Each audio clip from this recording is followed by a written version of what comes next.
வணக்கம் நண்பர்களே, நம்ம இன்னைக்கு என்ன படம் பார்க்க போறோம் அப்படின்னு பார்த்தோம்னா Ford vs Ferrari, one of the fantastic racing மூவிஸ்ல ஒன்று. அண்ட் அது மட்டும் இல்லாம இது ரியல் லைஃப்ல நடந்த ஒரு கதை. அதாவது என்ன கதை அப்படின்னா 24 ஹார்ஸ் ஓட்டக்கூடிய லெமான் ரேசிங்ல யார் பெஸ்ட் அப்படின்னு காட்டுறதுக்காக ஒரு பக்கம் ஃபோர்ட்டும் இன்னொரு பக்கம் ஃபெராரியும் இந்த உலகத்திலே பெஸ்ட் கார் டிசைனர்ஸையும் டிரைவர்ஸையும் ரெக்ரூட் பண்ணிக்கிட்டு இருப்பாங்க. அந்த மாதிரி தான் கேரல் ஷெல்பியும் கென் மைல்ஸும் ரெக்ரூட் பண்ணப்படுறாங்க. இப்படி இந்த ரெண்டு உயிர் நண்பர்களும் சேர்ந்து அவங்க உயிரா நினைக்கக்கூடிய அந்த ரேசிங்ல எப்படி ஜெயிக்க போறாங்க, இதுக்கிடையில என்னென்னலாம் கஷ்டங்கள், ஈகோ, அரசியல்லாம் நடக்குது அப்படிங்கிற ஒரு அழகான கதையை அட்வென்ச்சர், எமோஷன் அப்படிங்கிற எல்லா விஷயத்தையும் கலந்து சொல்ற படம் தான் ஃபோர்ட் விசஸ் ஃபெராரி. சரி, இப்போ வாங்க இந்த படத்தோட கதையை ஆரம்பிச்சிடலாம். படத்தோட ஓப்பனிங் சீன்ல நம்ம கேரல் ஷெல்பி தான் காட்டுறாங்க.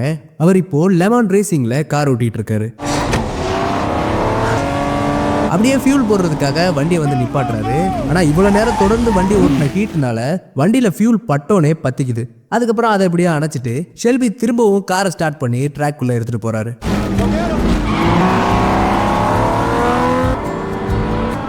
அப்படியே ரொம்ப ஈஸியா எல்லாரையுமே ஓவர்டேக் பண்ணி லீடிங்ல போயிட்டு இருக்காரு. ஆனா வேகம் அதிகரிக்க அதிகரிக்க அவருக்கு ஒரு மாதிரி பண்ண ஆரம்பிக்குது. கண்ணு இருட்டிக்கிட்டு வருது, ஒழுங்கா மூச்சு விட முடியல. அப்படி மண்டையை உதறிக்கிட்டே தலையை தட்டிக்கிட்டே எப்படியோ ரேஸை ஃபினிஷ் பண்ணிடுறாரு. டக்குன்னு முடிச்சு பார்த்தா இது எல்லாமே ஒரு ஃபிளாஷ்பேக். இப்போ ஷெல்பி ஒரு செக்கப்காக டாக்டர் கிட்ட வந்திருக்காரு. ஏன் அப்படின்னா இவருக்கு இதயத்துல ஒரு பிரச்சனை இருக்கு. இதயத்துக்கு போகக்கூடிய அந்த இரத்த குழாய்கள் ரொம்பவே சுருங்கி இருக்கு. இப்படியே அவர் ரேசிங் பண்ணிட்டு இருந்தாரு அப்படின்னா ரேசிங் பண்ணும்போது இதய துடிப்பு அதிகமாகும். அது ரொம்ப நேரம் நீடிக்கும் போது இதயத்தால ரத்தத்தை பம்ப் பண்ண முடியாம மாரடைப்பு வந்து இறந்துருவாரு. அதனாலதான் அந்த ரேசிங்ல அவருக்கு அப்படி பண்ண ஆரம்பிச்சிருக்கு. இந்த பிரச்சனை ஆரம்பத்துல இருந்தே இவருக்கு இருக்கு. அதனாலதான் மருந்து மாத்திரை எடுத்துக்கிட்டு இருக்காரு. அதை வச்சு எப்படியோ அதை சரி பண்ணிடலாம் தான் பாக்குறாரு. ஆனா எந்த மருந்து மாத்திரையுமே ஒர்க் அவுட் ஆகல. டாக்டர் கடைசியா சொல்றது ஒரே விஷயம் தான், இனிமே நீங்க எந்த ரேசிங்கும் பண்ண முடியாது அப்படின்னு. அதுக்கு ஷெல்பியும் ஃபார்முலா 1 மாதிரி ஷார்ட்டர் ஃபார்மேட் ரேசஸ் என்னால ஓட்ட முடியுமான்னு கேட்க, நீங்க உயிரோட உட்கார்ந்துருக்கதே பெரிய விஷயம் ஷெல்பி. உன்னோட ஹார்ட் ரேட் 130 தாண்டினாலே நீ உயிரோட இருக்க மாட்ட. உன்னால எந்த ஃபார்மேட் ரேசிங்கும் பண்ண முடியாது. தயவு செய்து ரேசிங்கை மறந்துடு அப்படின்னு சொல்ல, ரேசிங்கே உயிரா நினைக்கிற ஒருத்தனால எப்படி அதை மறக்க முடியும்? அப்படியே ஒரு விரக்தியில வண்டி எடுத்துட்டு கிளம்புறாரு. அப்போ அவருக்கு அவரே என்ன சொல்றாரு அப்படின்னா 7000 RPM இந்த ஸ்பீட்ல வண்டியை ஓட்டணும் அப்படிங்கிறது தான் எல்லா ரேசர்ஸோட கனவும். இந்த ஸ்பீட்ல வண்டியை ஓட்டும் போது நம்மளை சுத்தி இருக்கிற எல்லா விஷயமும் மறைய ஆரம்பிச்சிடும். வண்டி வெயிட்லெஸ் ஆயிரும். நம்ம உடம்பு மட்டும் இந்த கால வெளியில பயணிக்கும். அப்ப இந்த மனசுல தோன்ற கேள்வி ஒன்னே ஒண்ணுதான், யார் நீ? இந்த கேள்வியோட வண்டியை ஓட்டிட்டு போக அப்படியே கட் பண்ணி இங்க நமக்கு கென் மைல்ஸ் தான் காட்டுறாங்க. அவர் அவரோட கராஜ்ல எப்பவும் போல ஒரு வண்டியை சரி பண்ணிட்டு இருக்காரு. இவரும் ஒரு ரேசர் தான். சரியான வாய்ப்பு கிடைக்காதனால மெக்கானிக் ஷாப் வச்சு பொழப்ப ஓட்டிட்டு இருக்காரு. அப்போ அந்த வண்டிக்காரன் இந்த வண்டியை வாங்கிய 1 மாசம் தான் ஆகுது, அதுக்குள்ளாட்டியுமே சத்தம் வருது, வண்டி ஒழுங்கா ஓட மாட்டேங்குது அப்படிங்கிற மாதிரி சொல்ல, அதுக்கு இவரு பிரச்சனை வண்டியில இல்ல, வண்டி ஓட்டுறவங்க கிட்ட இருக்கு. இது ஒரு ஸ்போர்ட்ஸ் கார், இதை ஒரு ஸ்போர்ட்ஸ் கார் மாதிரி ஓட்டணும், உங்களுக்கு சரியா ஓட்ட தெரியல அப்படின்னு மூஞ்சில அடிச்ச மாதிரி சொல்ல, அவன் கடுப்பாயி போடா வென்றுன்னு சொல்லிட்டு காசு கொடுக்காம வண்டி எடுத்துட்டு ஓடிடுறான். இந்த மாதிரி மைல்ஸோட வாயினால இவர் பண்ணக்கூடிய ஒரு சில சர்வீஸ்க்கு கூட காசே கிடைக்கிறது இல்லை. பே பண்ணாமையே அவங்க எடுத்துட்டு போயிடுவாங்க. இப்படிதான் இவரோட வாழ்க்கை ஓடிக்கிட்டு இருக்கு. ஆனா இவர் சர்வீஸ் மட்டும் பண்றது இல்ல, ரேசிங்கும் தான் ஓட்டுவாரு. ஸோ அந்த மாதிரி ரேசிங்ல கூட இவருக்கு ஒரு ஸ்பான்சர் கிடைக்கிறது இல்லை. வேற எதனால? இவர் வாயினால தான். ஆனா கேரல் ஷெல்பி தொடர்ந்து ட்ரை பண்ணிக்கிட்டே இருப்பாரு, ஒரு நல்ல ஸ்பான்சரை இவருக்கு பிடிச்சி கொடுத்துடணும் அப்படின்னு சொல்லிட்டு. அதே மாதிரி தான் இந்த தடவையும் ஒரு ஸ்பான்சரை பிடிச்சி கொடுக்கறதுக்காக ஷெல்பி மைல்ஸ் பண்ணக்கூடிய அந்த ரேசிங்க்கு வந்திருப்பாரு. அப்போ ஸ்பான்சரை பிடிச்சி தர அளவுக்கு இவருக்கு இன்ஃப்ளூயன்ஸ் இருக்கா அப்படின்னு கேட்டீங்கன்னா ஆமா, இவர் லெமான் ரேசிங்ல ஜெயிச்ச ஒரு ஆள். அது மட்டும் இல்லாம இப்போ ரேசிங்லாம் விட்டுட்டு கார் டிசைனிங்ல இறங்கி இருப்பாரு. ஷெல்பி அமெரிக்கன் அப்படின்னு ஒரு கார் டிசைனிங் கம்பெனி. அதனால இப்போ வரைக்குமே இவர் ஃபேமஸ் தான். வரவும் போறவங்களாம் ஆட்டோகிராஃப்லாம் வாங்கிட்டு போயிட்டு இருப்பாங்க. ஆனா அந்த பக்கம் பாத்தீங்கன்னா மைல்ஸோட காரை இந்த ரேஸ்க்கு தகுதியானதா அப்படின்னு சொல்லிட்டு எக்ஸாமின் பண்ண வந்தவர் வண்டியோட ட்ரங்க் சின்னதா இருக்கு, அவர் ரீமாடிஃபை பண்ணிருப்பாரு. அதனால ரூல்ஸ் படி இந்த காரு டிஸ்குவாலிஃபைட் அப்படின்னு சொல்ல கடுப்பான மைல்ஸ் கத்த ஆரம்பிச்சிடுறாரு. அப்படியே அங்கிருந்து சுத்தி எடுத்து அந்த ட்ரங்க்ல பட்டுன்னு அடிச்சு அவர் எவ்வளவு இன்ச்சு கம்மியா இருக்குன்னு சொன்னாரோ அந்த ஹைட் அவர் கொண்டு வந்துடுறாரு. ஷெல்பி எந்த ஸ்பான்சர்ஸ் பேசி வச்சிருந்தாங்களோ அவங்களும் அதெல்லாம் பார்த்துட்டு தான் இருக்காங்க. பார்த்துட்டு ஒரு மாதிரி மூஞ்சியை திருப்பிட்டு போவ, அதுக்கு அடைச்ச அப்படின்னு ஷெல்பி கடுப்பாகி மைல்ஸை போய் திட்டுறாரு. ஏண்டா டேய், கொஞ்சமாச்சும் அமைதியாடுறா, நீ என்ன தோக்க போறியா? ஸ்பான்சர்ஸ் இல்லாம நமக்கு கார்ஸ் கிடைக்காது, ஸ்பான்சர்ஸ் வேணும்னா நீ கொஞ்சம் அமைதியா இருந்துதான் ஆகணும், உன்னோட கோவத்தெல்லாம் கொஞ்சம் கட்டுப்படுத்துறா அப்படின்னு ஒரு அட்வைஸை போட, அதுக்கு மைல்ஸ் நானா தோக்க தோக்க போறேன், என்னையெல்லாம் எவனுமே தோக்கடிக்க முடியாது அப்படின்னு கோவமா சொல்ல ஷெல்பியும் திரும்ப திரும்ப ஸ்பான்சர் கிடைக்கலனா அப்புறம் ஸ்போர்ட்ஸ் கார் கிளப் ஆஃப் அமெரிக்கால உன்னால சேர முடியாம போயிடும் அப்படின்னு சொல்றாரு. அப்படின்னா என்னன்னா அது ரேசர்ஸ்க்கு இருக்கக்கூடிய அமெரிக்கால இருக்கக்கூடிய ஒரு கிளப். அதுல சேர்ந்தாதான் இவருக்கு ரேசிங்கான லைசன்ஸ் கிடைக்கும், பிரைஸ் மணிஸ் கிடைக்கும், இவர் யாருன்னு ப்ரூவ் பண்ணி அடுத்தடுத்த நேஷனல் அபிஷியல் ரேசர்ஸ்ல கலந்துக்கவும் முடியும். இப்ப புரிஞ்சிருக்கும்னு நினைக்கிறேன் எதனால மைல்ஸ் இவ்வளவு பெரிய ரேசரா இருந்துமே அவர் ஒரு மெக்கானிக் ஷாப் வச்சுக்கிட்டு இன்னுமே சின்ன சின்ன லோக்கல்ஸ்ல ரேசிங் பண்ணிட்டு இருக்காரு அப்படின்னு. ஆனா அதை கேட்டு கேட்டு மைல்ஸுக்கு அழுத்து போச்சு. அண்ட் அது மட்டும் இல்லாம இவருக்கு கார்பரேட் கம்பெனியே பிடிக்காது. ஏன்னா அவங்க சூழ்ச்சிக்காரனுங்க, சூழ்நிலைக்கு ஏற்ற மாதிரி மாறிடுவாங்க அண்ட் யாரையும் ஏமாத்த தயங்க மாட்டாங்க. இதனால ஒரு கட்டத்துக்கு மேல கடுப்பானவர் கையில இருந்த ஸ்பானர் எடுத்து அப்படியே தூக்கி அடிச்சிடறாரு. அது இவர் கார்ல பட்டு கண்ணாடி உடைஞ்சிருக்கு. அண்ட் கொஞ்ச நேரத்துல இங்க ரேசிங்கும் ஆரம்பிச்சிருக்கு. அந்த உடஞ்ச கண்ணாடியை பார்த்து ஒருத்தன் உன் காருக்கு என்னப்பா ஆச்சு அப்படின்னு கேட்க, நம்மளால இது புது டிசைனு அப்படின்னு சொல்லிட்டு போறாரு.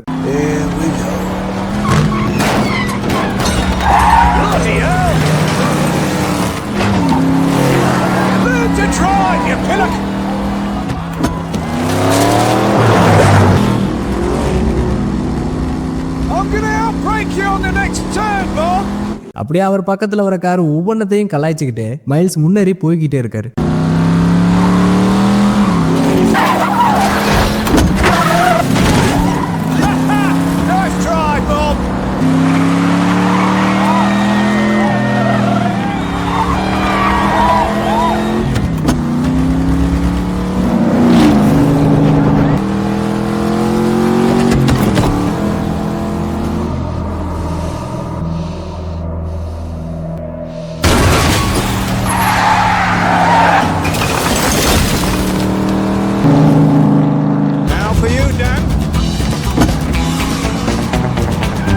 ஷெல்பியும் மைல்ஸோட பையனும் எல்லாரும் ஒரு டென்ஷனோட மேட்சை பார்த்துட்டு இருக்க.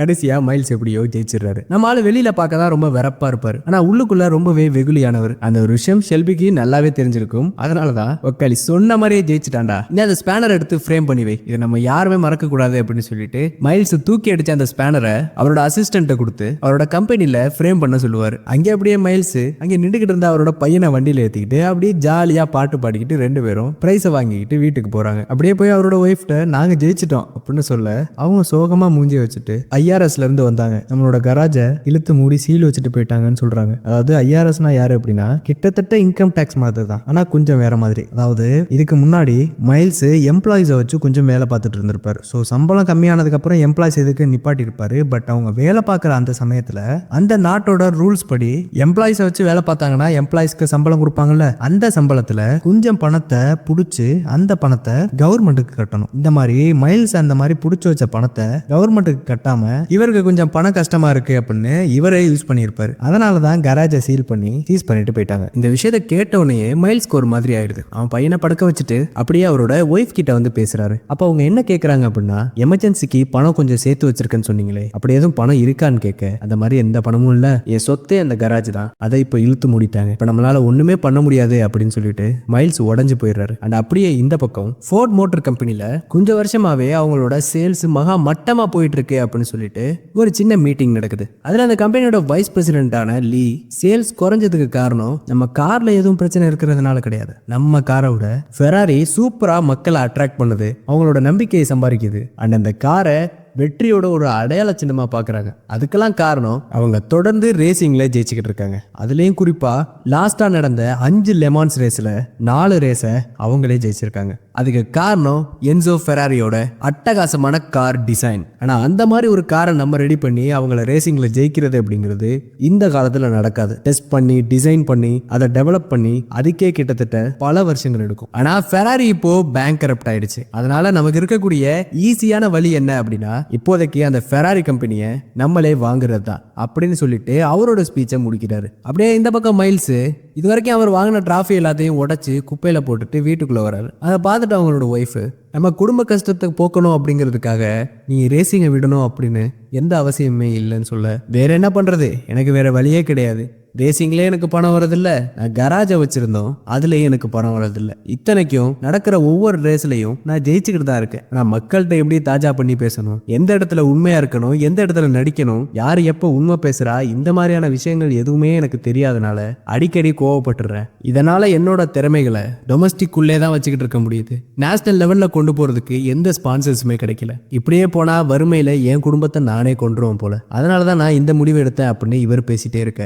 இவர் உடச்சு போட்ட டிராஃபிஸ் எல்லாத்தையும் அவர் பையன் எடுத்துக்கொண்டு வந்து பெட்டுக்கடியில வச்சுக்கிறான். அண்ட் அவரோட ஒய்ஃபும், இப்போதைக்கு குடும்ப கஷ்டத்துக்காக நீ ரேசிங்கை விடலான்னு யோசிக்கலாம், ஆனா ரேசிங் உன்னோட உயிர், அது இல்லாம உன்னால வாழவே முடியாது, அது எனக்கு நல்லாவே தெரியும், அதனால ரேசிங்கை விட்டுறாத அப்படின்னு சொல்லிட்டு இவங்க ஒரு சின்ன அட்வைஸை போடுறாங்க. அண்ட் அதே நேரத்தில் ஃபோர்ட் மோட்டார்ஸ்ல இருந்து ஃபெராரியை வாங்குறதுக்கு நம்ம வைஸ் பிரசிடென்ட்டும் ஃபெராரி கம்பெனிக்கு வந்திருக்காரு. அங்க அந்த கம்பெனியோட கேமராமேன் ஃபோர்ட் ஃபெராரியை மீட் பண்றத போட்டோ எடுக்கலாம் அப்படின்னு பார்க்கும்போது நம்ம லீ வேணாம் போட்டோலாம் வேண்டான்னு சொல்றாரு. ஏன்னா இவங்க பேசக்கூடிய இந்த டீலிங் அப்படிங்கிறது முடிஞ்ச அளவுக்கு சீக்கிரட்டா இருக்கிறது தான் நல்லது அப்படின்னு லீ நினைக்கிறாரு. ஆனா ஃபெராரியோட அசிஸ்டன்ட், இது சும்மா ஒரு ஹிஸ்டரிக்காக தான், இந்த போட்டோ வெளியெல்லாம் போகாது, இந்த போட்டோகிராஃபர் நம்மால் தான் அப்படின்னு சொல்லி லீயை கன்வின்ஸ் பண்ணி போட்டோ எடுத்துக்கிறாங்க. அண்ட் அப்படியே எல்லாரோடையும் கையை குலுக்கிட்டு நேரா ஓனரான என்சோ ஃபெராரியை தான் பார்க்க போறாரு. பார்த்தவர்கிட்ட என்ன பேசுறாருன்னா, நம்ம ரெண்டு கம்பெனியும் ஒன்னு சேர போகுது, என்னதான் ஒன்னு சேர்ந்தாலும் கம்பெனி தனித்தனியா தான் இருக்கும், யாரு எதை எத்தனை சதவீத ஹோல்டு பண்றா அப்படிங்கிற விஷயங்கள் மட்டும் தான் மாறும். அதாவது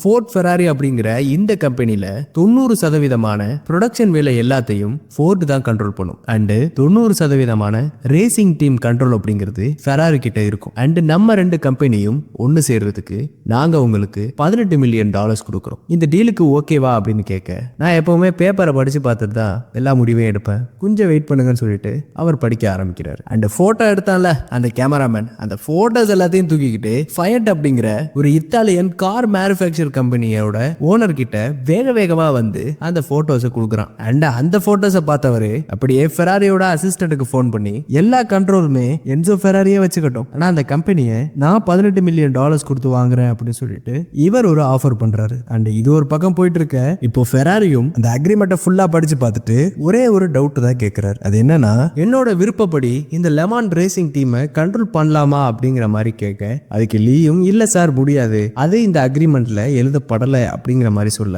அவ்வளவுதான் நம்ம ஃபெராரி கடுப்பாயிடுறாரு. ஏன்னா ரேசிங் அப்படிங்கிறது அவருக்கு ஒரு பிசினஸ் கிடையாது, அது அவரோட பேஷன். ஒவ்வொரு விஷயத்தையும் ரசிச்சு ஒரு கலையோட செஞ்சிருப்பாரு. அப்படிப்பட்ட அந்த ரேசிங்கை எப்படி விட்டு கொடுக்க முடியும்? அதனால இந்த டீலுக்கு என்னால ஒத்துக்க முடியாது அப்படின்னு சொல்லிட்டு அந்த ஃபோர்டையும் அசிங்கமா திட்டிட்டு அந்த இடத்த விட்டு கிளம்பிடுறாரு. அந்த காலையில நியூஸ் பேப்பர்ல என்ன வருதுன்னு பாத்தீங்கன்னா, ஃபெராரி தங்களோட கம்பெனியை ஃபயட்டுக்கு வித்துருச்சு அப்படின்னு. அதாவது ஃபெராரி ஃபோர்ட்டை நல்லாவே வச்சு ஏமாத்தி விட்டானுங்க. எப்படி அப்படின்னு பாத்தீங்கன்னா, ஃபோர்ட் ஃபெராரி மீட் பண்றத போட்டோ எடுத்திருப்பாங்கல்ல, அந்த போட்டோ எதுக்குன்னு நினைக்கிறீங்க? அந்த போட்டோவை ஒரு ப்ரூஃபா வச்சு ஃபயட்டோட ஓனர் கிட்ட, எங்களுக்கு நிறைய டிமாண்ட் இருக்கு, உங்களுக்கு எங்க கம்பெனியை விற்கணும் அப்படின்னா கொஞ்சம் அதிக பணம் கொடுக்குற மாதிரி இருக்கும் அப்படின்னு சொல்லிட்டு அவங்களோட கம்பெனியோட விலையை ஏத்துறதுக்கு தான் ஃபோர்டோட மீட் பண்ணி அந்த ஃபோர்ட்டை ரிஜெக்ட் பண்ணிருப்பாங்க. அண்ட் இந்த ஒரு விஷயத்த இப்பதான் ஃபோர்டோட எக்ஸிக்யூட்டிவ் கண்டுபிடிச்சு ஃபோர்ட் கிட்ட சொல்றாரு. ஃபோர்ட் அதை அப்படியே மெதுவா கேட்டுக்கிட்டு ஃபெராரி கிட்ட போய் பல்பு வாங்கி வந்தவங்க கிட்ட, அவன் கரெக்டா என்ன சொன்னான் அப்படின்னு சொல்லு அப்படின்னு கேட்க, அவன் நிறைய அசிங்கமா சொன்னான் சார், ஆனா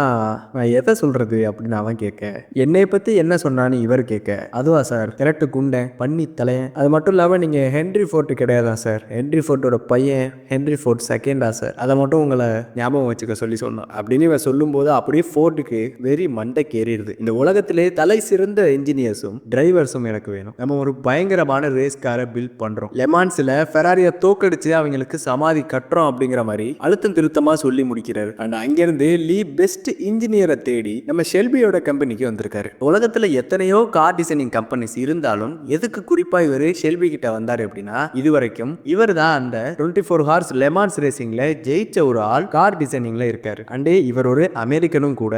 ஸோ ஃபோர்டு ஒரு அமெரிக்கன் கம்பெனியா இருக்கிறனால அவங்களோட முதல் ஆப்ஷனு ஷெல்பியா தான் இருக்கிறாரு. அந்த லெமான்ஸ் ரேஸ்ல ஃபெராரியை தோக்கடிக்கிற அளவுக்கு ஒரு காரை உருவாக்கணும் அப்படிங்கிற மாதிரி ஷெல்பி கிட்ட அவர் கேட்கும்போது, பணத்தினால எல்லாத்தையும் வாங்க முடியாது, ஃபெராரியை தோக்கடிக்கிறதும் அவ்வளவு ஈஸி கிடையாது அப்படின்னு ஷெல்பி திரும்பவும் சொல்ல, லீ கேட்காம ஃபோர்டால முடியாதுன்னு நினைக்கிறீங்களா, அதுவும் ஒரு புத்திசாலித்தனமான ஒரு டிசைனரை வச்சுக்கிட்டு அப்படின்னு இவர் கேட்க, நான் முடியாதுன்னு சொல்லல, மேபி ட்ரை பண்ணலாம் அப்படின்னு சொல்லிட்டு ஷெல்பி அந்த டீலிங்க்கு ஒத்துக்கிறாரு. அண்ட் இந்த மாதிரி மாதிரி ஒரு காரை தனியா உருவாக்க முடியுமா? முடியாது. அவர் யாரை தேடி போவாரு? அவரோட ஃப்ரெண்டு மைல்ஸ் தான். மைல்ஸ் ஒரு டிரைவர் தானே அப்படின்னு நீங்க யோசிக்கலாம். டிரைவர் மட்டும் கிடையாது, அவருக்கு காரை பத்தி எல்லாமே தெரியும். ஒரு மெக்கானிக்கும் கூட. இப்போ மைல்ஸ் எங்க இருக்காரு அப்படின்னா இன்னொரு மெக்கானிக் ஷாப்ல ஒரு லேபரா ஒர்க் பண்ணிட்டு இருக்காரு. ஏன்னா இவரோட கராஜ் தான் பூட்டி வச்சுட்டாங்கல்ல, அதனால இப்போதைக்கு ஒரு டெம்பரவரி சம்பளத்துக்காக இங்கே வேலை பார்த்துட்டு இருக்காரு. ஸோ அங்க இருந்த மைல்ஸ ஷெல்பி உனக்கு ஒரு வேலை வச்சிருக்கேன் வா அப்படின்னு சொல்லிட்டு கூட்டிட்டு போய் பேசுறாரு. அப்ப இந்த மாதிரி ஃபெராரியை தோக்கடிக்கிறதுக்கு ஃபோர்டு ஒரு ரேஸ் காரை பில்ட் பண்ண போகுது, நான் தான் அதை செய்ய போறேன் அப்படின்னு ஷெல்பி சொல்லும் போது